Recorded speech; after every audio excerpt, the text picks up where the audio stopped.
Hello my bookish friends out there in booktube land, and welcome to another episode of Tristan and the Classics. In this video we're taking a look at the topic 7 aspects of romantic literature. So without further ado, let's dig in, shall we?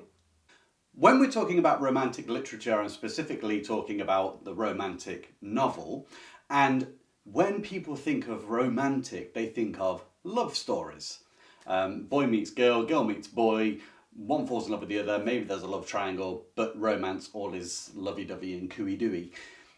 That's not what we're talking about here. We're talking about romantic novels in the sense of proper romanticism, which was an idea that swept through the world at the latter end of the 18th century and into the early part of the 19th century. But I'm not going to do a full in-depth on what romanticism is. That's for another video. If you want that video, please comment down below and say yes please. What we're just going to look at is aspects that make up romantic literature, which is this broad sweep of the emotions inside of us and not everything being measured rationally and logically, but focusing more on the spiritual and the experiential. So, with that in mind, let's go into the 7 aspects of a romantic novel. Our first aspect is probably one of the most dominant aspects of romantic literature in general, especially when you consider the poems which influenced the novels of later time, and that is nature. Nature as the guiding principle of life. Nature as a teacher. Nature as almost a soul in itself. Nature as the embodiment of all that is good. Nature as the foundation of morality and true feeling and sensibility. Nature features heavily in the romantic poets. So you think of Wordsworth and you think of him wandering lonely as a cloud, and then he spies this field of daffodils. It's all nature. You think of the brilliant poem by Keats, I Stood Tiptoe Upon a Hill, which, by the way, I've got a reading of just here, so feel free to watch that. That just depicts him taking in the beauty of nature and how it makes him feel, and how he then thinks about how it's inspired other people before him. And then you have others that talk about birds, that talk about the sea. I mean, the Rime of the Ancient Mariner by Coleridge. The use of nature and its force to bring in both the sublime and the beautiful is very much at the heart of romanticism, and hence in romantic literature. So when you go into romantic books, you will often find a pause when it comes to the character meeting up or being confronted with scenery, with the countryside, with an innate knowledge of something, a spiritual experience. The detail that sometimes is mocked today, or it takes them 1 page to describe a tree. Sometimes you read these sections and they are emotive. They are helping us see how the character relates to their earthy nature. How they feel they are born from Mother Nature. They are part of one great scheme, not purely rational. And so it evokes a response. But nature is very much held almost in a godlike position, often with a small g as opposed to a capital G. So that's the first aspect of romantic novels. Nature as the example and the ideal. The second aspect of romantic novels and literature is very akin to nature, but it is its own separate entity, and that is beauty. Beauty, how do you define beauty? Later on, further than the Romantic period, when realism had come in, there was another movement with aesthetics. So again, analysing what beauty is and trying to get a definition of beauty is very difficult. To rationally explain it and measure it ends up being very subjective. And the Romantics sensed this, but they wanted to appreciate that there's more to life than just measuring and having a scientific, calculated, logical view for why you enjoy something. I see that hydrangea over there. I should say over there because that's out my window and there is a hydrangea. It's beautiful in its sort of efflorescent blues and shades of purple, some turn into pink. You know, it's just a beautiful piece of art in nature. It almost depicts water becoming a flower. But how do you measure that logically? You can't. So beauty evokes sort of an immediate visceral response from us, and it seems to touch, the romantics say, touch something within us that is very deep, that can't be analysed under a microscope, but can just be felt. And that's what you find in a lot of romantic literature. So it doesn't just have to be nature though. There could be something beautiful about a building. So take the BBC version of the Pride and Prejudice drama. Elizabeth Bennet drives into Pemberley. Now, the way that that shot is done as Pemberley comes into view is a romantic shot. This idealised shot of beauty. You have the nature, but you have this man-made structure, which is just magnificent. It is beautiful. The beauty within a person's form and in their face. This becomes something that is often commented on in romantic novels. So bringing out the beauty of things for the reader and helping them immerse themselves and feel not the ugly parts of life, but the transcendental parts of life, which we see in beauty, that is a key aspect of the romantic novel. Linked to nature, but not exclusive to nature. The third aspect of the romantic novel is what interprets nature and beauty, and that is the idea of sensibility.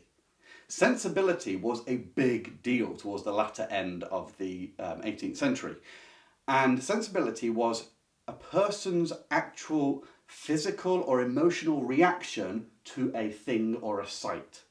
So people could burst into tears at looking at a daisy and how beautiful it was. Now that was not something to be scorned, that was evidence of your sensibility. This innate ability to respond to nature and beauty, and to show it with full force, not holding anything back, almost taking off the inhibitions of the emotions and giving oneself over to the swell of feeling that comes up without rhyme or reason.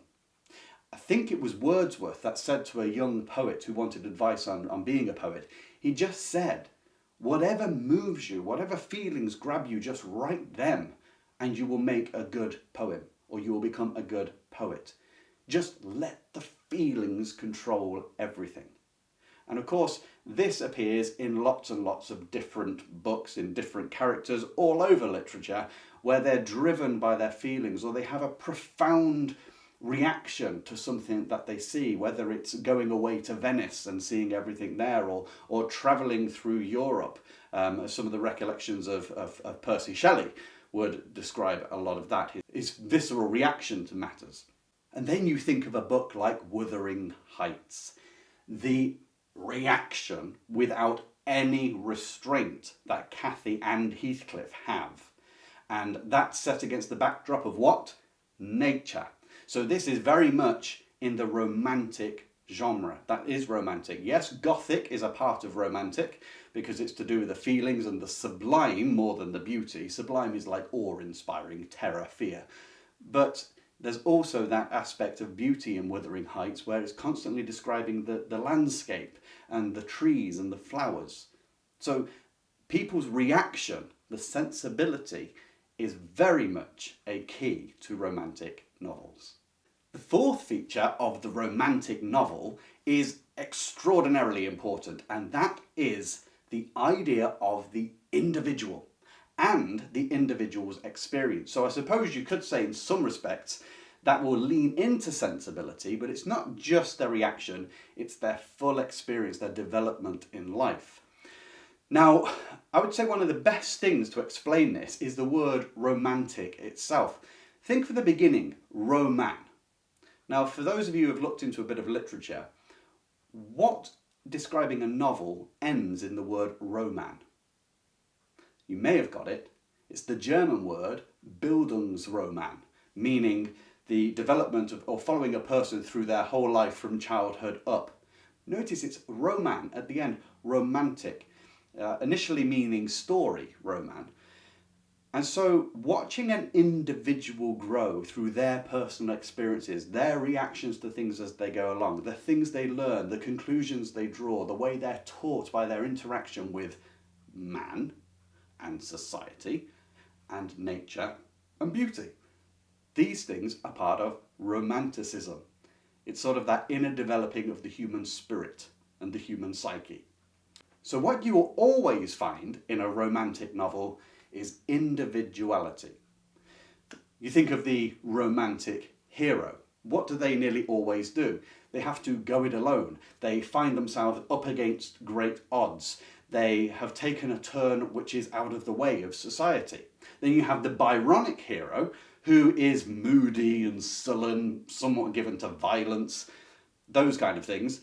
He's still a hero because we're going through his individualistic experience. That he doesn't conform to maybe being polite and nice to everybody, but is just broody and horrible. We get to see a hero who is walking his own way. And that is the idea of the individual. This was really prominent because we're talking about a time when the Industrial Revolution is kicking off and people are moving from nature, the countryside, into towns where it's machines and utilitarianism, which is sort of managing people scientifically as opposed to persons with feelings. And so this is a romantic kickback against that very rational idea of governing society and say, no, we are individuals. We are not just one sort of amorphous blob. You can't just rank us all together. We each have individualism. So whenever you go into a romantic novel, you will always find a character who is individualistic. And often you will follow their changes and experiences as they learn and strive to come to an end, which is linked to our next key point. So our fifth key aspect of the romantic novel is breaking norms. So you can see how this is hand in glove with individualism. If you think about society in the 18th century, even before that, particularly during the Renaissance, you began to develop this very strict hierarchy within society. Obviously, way back you had like the peasants and the lords and the classic feudal triangle, although that's oversimplified. But there's society. But this built up with the Renaissance for rationality in behaviour and a measured process to everything and everything in its order. The Renaissance was very interested in an idea called classicalism, and that is learning from the form and manners and ways of the ancients, that there is a particular standard of what is beautiful, a particular standard of goodness, of the way of doing things. Now the Romantics came in and they wanted to rip all this up and say, no, we're not going to write everything in iambic pentameter just because Shakespeare did and he's classed as the pinnacle. We're going to give voice to our emotions. We're going to give voice to what we see. Nature is untamed, so we will follow nature. You see how all this fits in together? There are all these aspects have come from a philosophy. And that's what you will get in romantic novels. Think of the normal novel of two lovers. What is almost par for the course? Normally the conflict is one of them is in a higher position than the other. So it might be societally. So somebody belongs to the monarchy, but they've fallen in love with the cook. You know, this isn't right, but true love must find its way. A little bit of this is found in Pride and Prejudice. Elizabeth is lower in status than Darcy. So this makes it an interesting idea of love, of romance. But there's more to be said about Jane Austen in a different video. Or it might be in a modern film that someone is in a high-fly job, they make millions, and then they find some person running a hot dog stand and they fall in love with them, and their friends are like, ooh, he's so beneath you and he's not fashionable. And then the trials, they don't conform to society's expectation or their friends' expectation or the small environment around them, but because of love or because of a deep inner sense of what is right, of living life, of going with one's feelings, becomes romantic. And it's from this one, because this is the typical, that we get the idea of romantic novels always being about love. Because of course love is a sensibility. We react to just meeting somebody, and obviously that's the very height of emotion, and so it becomes a dominant theme. Hence why romantic novel, people often think of love story. But love stories are love stories. A romantic novel is not necessarily a love story. But it goes with breaking the norm. And a little bit to be said about this. Again, everyone was expected to hold their place in society, especially if you were poor, moving into the towns, the workhouses, the mines, the factories. People wanted to break away from those norms. They didn't want to do it. They wanted to harken back to the countryside. They wanted to go and travel to sea as sailors. There was a rise of that through the 19th century. People wanted to explore. This is all going against the norm. And that is always in a romantic novel. The sixth aspect of a romantic novel is a really interesting one, which you don't always think of straight away, and that is an idealization of the past. This seems to creep in, as far as I can see, from one particular reason, and that is, again, a revolt against the way things are. Like, society's become stultifying, boring, so we look backwards to better times, rose-coloured spectacles, some might say, but we recognise that, like for instance nowadays, with all technology, and you can find everything out at the touch of a button and learn anything without even going to university and travel to Australia in a few hours, we've lost the sense of the struggle of life, of the endeavour to accomplish something and to achieve, which we can feel proud of. Hence why there's so many of these programs where people go and live in the wilderness with nothing more than a lollipop and a ham sandwich. And they've got to build their own place to live and fend off bears and all that kind of stuff. There's a harkening back to wanting to be one with nature. And to get closer to nature, the further back in time we go, we feel that we were somehow more organic back then.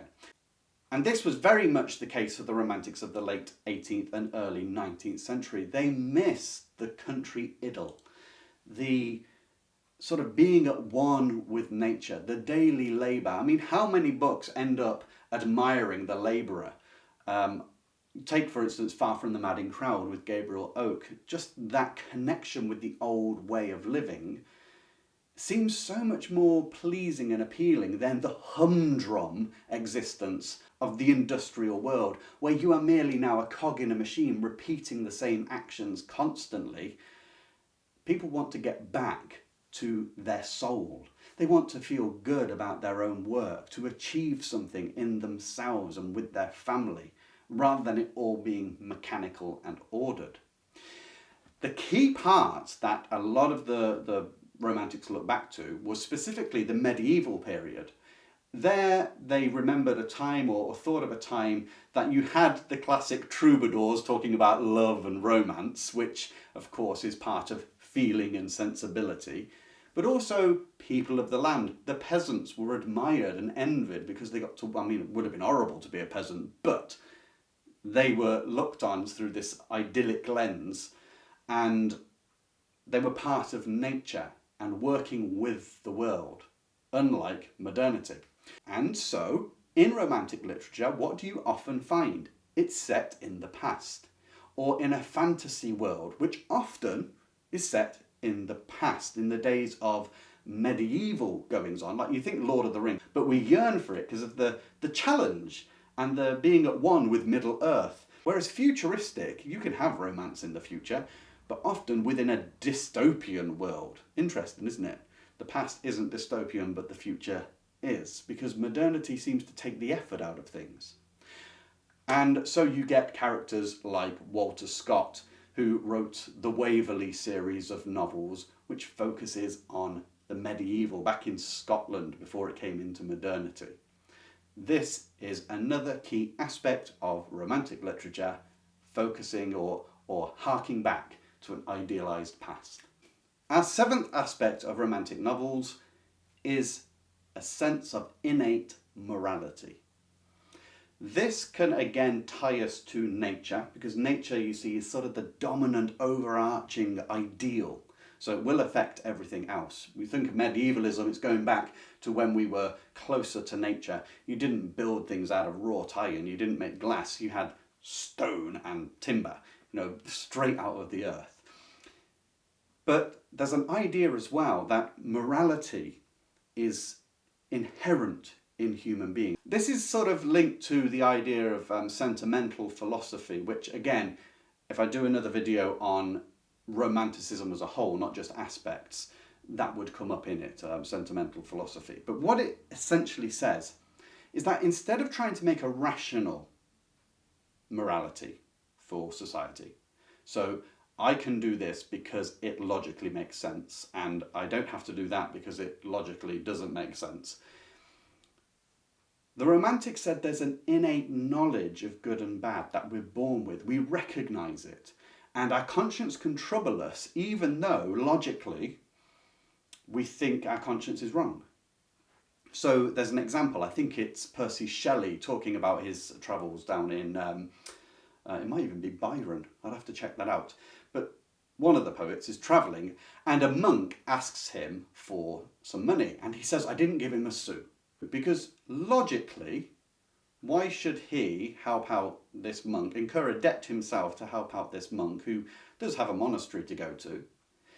But going away, there's an innate feeling that the poet's done something wrong, that he should have been benevolent, that he should have given some money to the monk. Now, rationally, there's nothing to undergird that idea, but emotionally, innately, natural, from nature, something feels wrong. And so a bit of sentimentality comes in, and he goes and finds the monk and gives him some money, and he feels much better. And so working with this natural morality that is pre-programmed into us, it seems, brings more happiness than making rational laws. So one of the things you'll find putting all this together is romance sort of juxtaposes against the totally rational. It's not interested in conforming to stories where people are set in their own environment, maybe falling in love or working with those in their own environment to overcome an issue, according to the norms and forms of the day. Rather, it's more interested in people who break the norms, who have an inner morality, they go with their conscience and their gut, go with the heart would be better, and they strike out for a natural life, hearkening back to when times were simpler and casting off all forms. So there are our 7 aspects of the romantic novel.